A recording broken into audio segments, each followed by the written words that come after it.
Welcome to another episode on the mat. Guro Billy Brown here. Today with us once again we have Mr. John Young. As you guys may know by now, Mr. Young is the Vice President of our Defend USA organization. He is the head man of our Tactical Carbine program, as well as the creator of that program. So Mr. Young will be joining us today. Today what we're going to be bringing you is a segment from our Defend USA program. This is going to be close quarter tactical handgun. Enjoy. Okay guys, what we're going to cover today is an attack that happens 0 to 6 feet. 0 to 6 feet is the range where most good guys die, and a lot of them die with their gun in their holster. What we're going to do today is talk about handling the initial threat first. If you notice, it's very, very quick for a knife to come into play, or a bottle for that matter. Any kind of an edged weapon, it's very, very quick, and a knife is very, very elusive. If you notice, I can just cover my blade here, and I can just be talking like you don't even see, you won't even see the blade. It's like my hand's in my pocket, and that knife can be open and in a blink of an eye. And when you talk about a fixed blade, well, that becomes even quicker because a fixed blade has no mechanical components. The guy can just acquire it and press it, and it's done. So, how quick are you? This isn't like the quick draw west. A lot of guys teach us to go back and fire. Well, this knife's going to be part of them while they're firing. We don't want that. So what we're going to do today is talk about handling the initial threat first, and then acquiring our firearm, and then getting off subsequent shots to neutralize the attacker.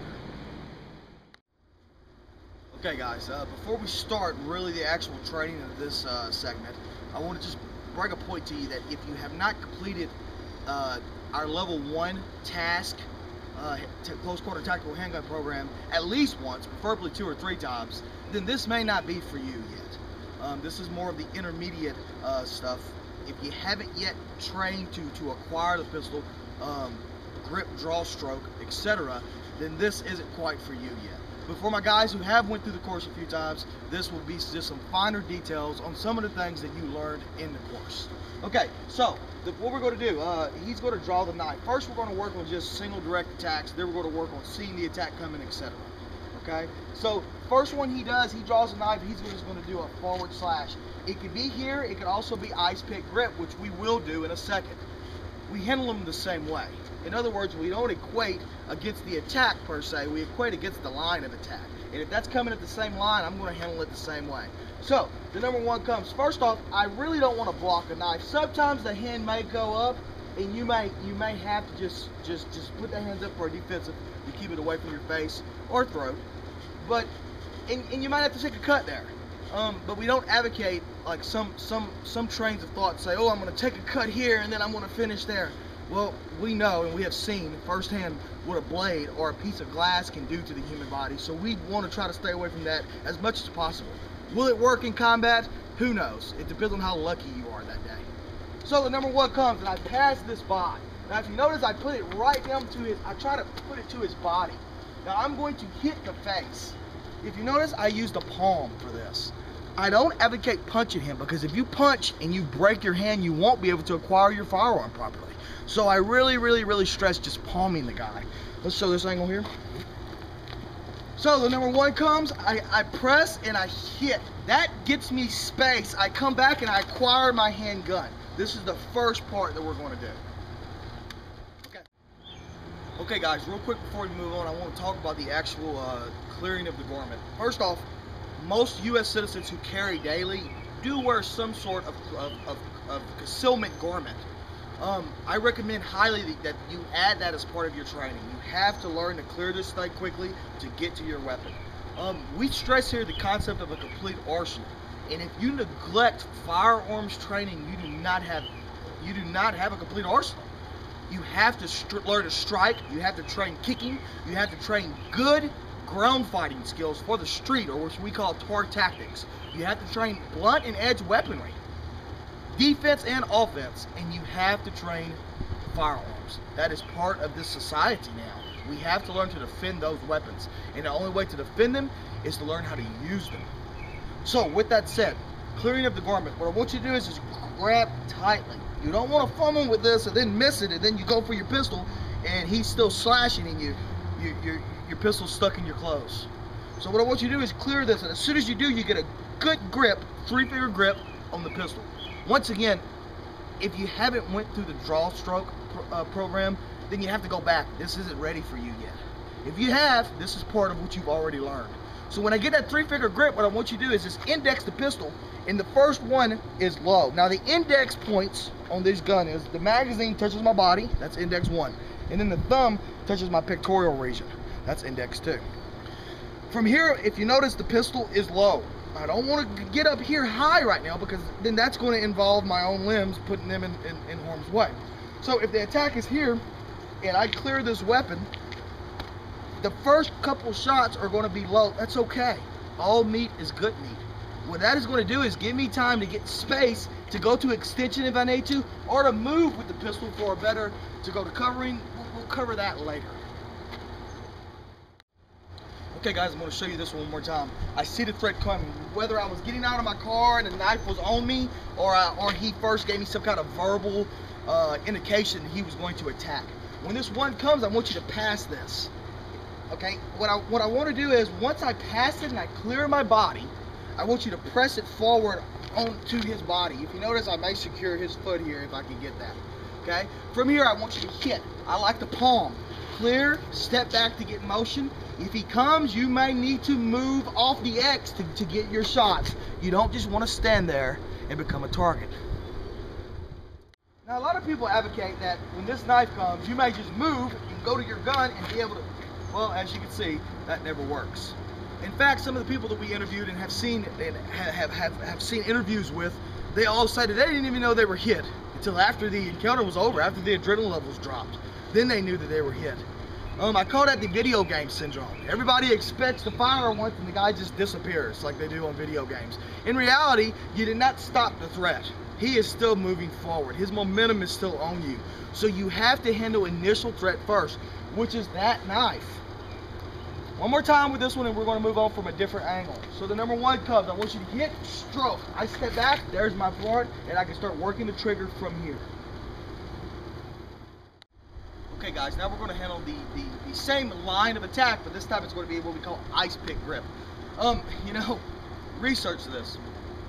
Most knife attacks by untrained individuals are still enter with this attack, whether it be from behind or a frontal type of attack. So we handle it the same way on the first one. I just want to pass it. If I'm lucky, I'll drive it right into his femoral artery or his groin area. Same thing, I stroke. I get distance, I clear the garment, I index, I can start working the trigger from here. That's the whole beautiful thing about the T.A.S.K program. We try to eliminate as much curved lines as possible. In other words, I'm not doing anything like this. If you notice, I cannot shoot, he's on me. What I mean by curved lines is from here, it's a straight line. I can punch it out from there, or I can work the trigger from there immediately once the pistol is indexed. Okay, one more time with this one. One. If I'm lucky, he will hurt himself there. I hit. I clear the garment. I get distance. I draw and press. Okay, guys, I'm going to show you this a little more realistic speed.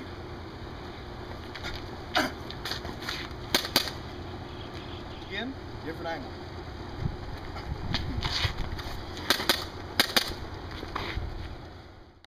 Okay guys, now what I'm going to do, I'm going to break down the same technique from the ice pick grip, but this time I'm going to break it down if the hands came up in a projective manner. Some people call this the flinch response. If it comes up, from there I protected my throat area, I protected my vitals, that's primary. Okay. From here the hands come up. Once the knife touches my forearm, I just want you to grab this thing and turn it over, almost like a motorcycle grip. Okay. So it goes one and I turn it over. It's very good to hit. Bigger jab to the eyes is very crucial. Very valid technique for the street. You hit a man in the eye, I don't care what kind of drugs he's on, I don't care how drunk he is, an eyeball, he's going to respond regardless. So really cultivate that finger jab. A palm works too. So once again, I go one and then I punch the eye from there. Now the first one, I just want you to grab the inside, press, and if you notice that knife goes out, and I can just start my attack from there. This is before ever going to the pistol. I'll show a different angle.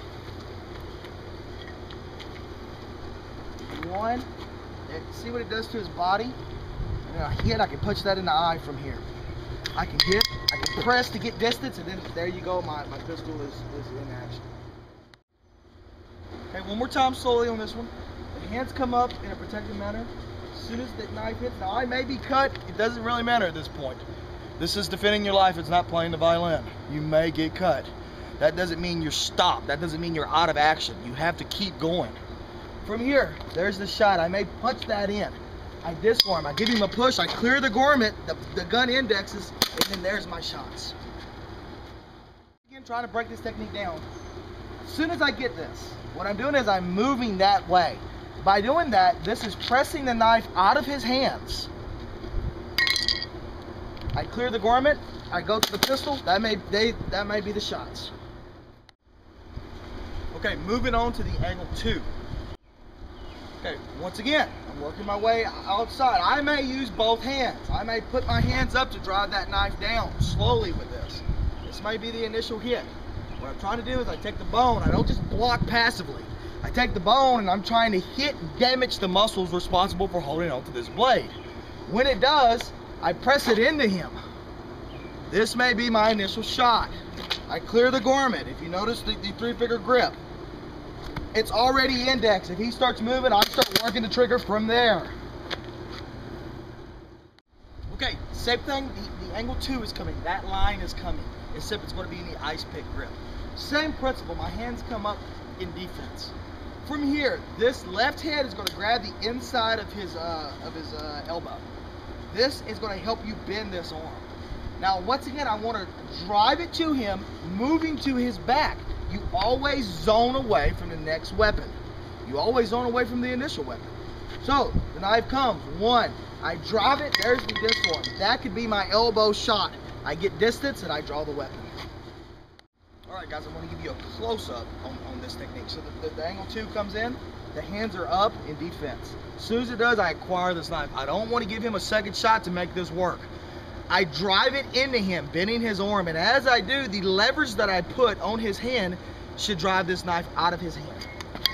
Obviously, this could be the elbow strike if I wanted it. I could shove with that. I could get distance and start working my trigger. Okay guys, hope you're enjoying it so far. The next part of this segment that we're going to cover is if I'm having a really, really lucky day. I see the attack on me. We then went through all the verbal crap that we go through. He goes for his blade. If I'm lucky, I should stop this thing before he ever skins the holster. Okay, that's what we're going to work on right now. So, the knife is on me. He does. I want to just slap the hand to him. Okay, when I slap this, just for a second, the slap and hit should be simultaneously. I'll show you targeting on his shoulder. There's the shot. Okay, on the face, there's the shot. When I hit, okay, I want you to left hand, right hand, left hand. There's the pistol. Okay guys, I'm going to show a different angle here. Okay, the knife is on me. I press it with the left hand. I hit with the right. I press with the left. Now, this hand is crucial to get it out of the way. You're about to start working the trigger. You don't want lead flying towards your limb.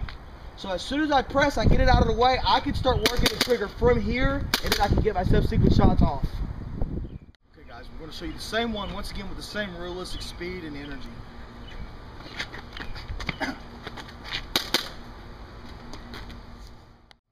Okay guys, we hope you enjoyed this segment of On the Mat. Tactical handgun program, tactical handgun period. The training is so in-depth. And I mean, it's a martial art, and you have to approach it as a martial art. That's why we use so many martial art concepts in our training.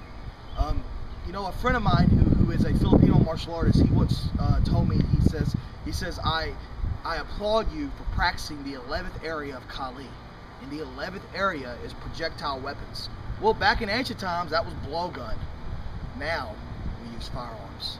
Until next time, this is Guro Billy Brown here, and I'll see you on the mat.